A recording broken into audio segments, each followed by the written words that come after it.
Assalamualaikum warahmatullahi wabarakatuh.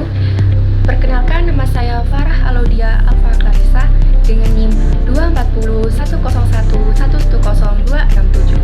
Saya di sini akan menjelaskan materi tentang sejarah masuknya fikih ke dalam sistem hukum Indonesia.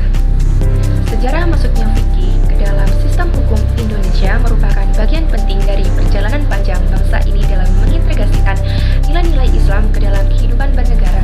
Fikih sebagai cabang ilmu hukum Islam yang mengatur hubungan manusia dengan Allah dan sesama manusia telah hadir di Nusantara sejak awal masuknya Islam.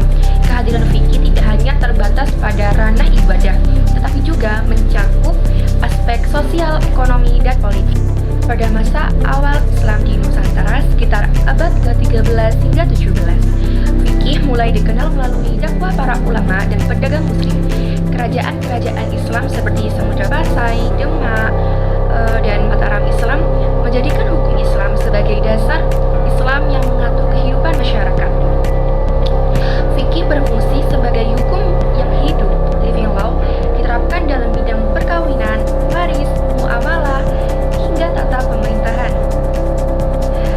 Setelah Indonesia merdeka pada tahun 1945, fikih mulai mendapat ruang dalam sistem hukum nasional, Undang-Undang Dasar 1945. Memang tidak secara eksplisit menyebut hukum Islam, tetapi memberikan peluang pada agama untuk mempengaruhi hukum negara. Perkembangan penting terjadi dengan lahirnya Undang-Undang Peradilan Agama pada tahun 1989.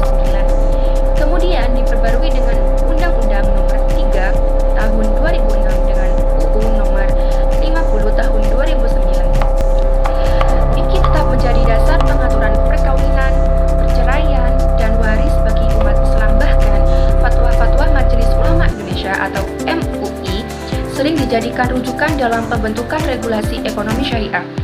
Hal ini menunjukkan bahwa fikih tidak lagi berdiri sendiri sebagai hukum tradisional, melainkan telah diakomodasi melalui undang-undang peraturan pemerintahan dan kebijakan negara.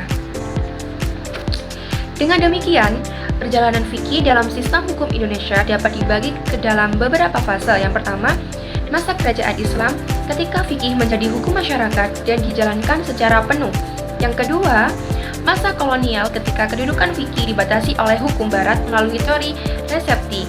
Yang ketiga, masa kemerdekaan ketika fikih mulai diakui secara formal melalui peradilan agama. Sekian penjelasan saya tentang sejarah masuknya fikih ke dalam hukum Indonesia. Saya Farah Alaudia Alfa Clarissa. Assalamualaikum warahmatullahi wabarakatuh.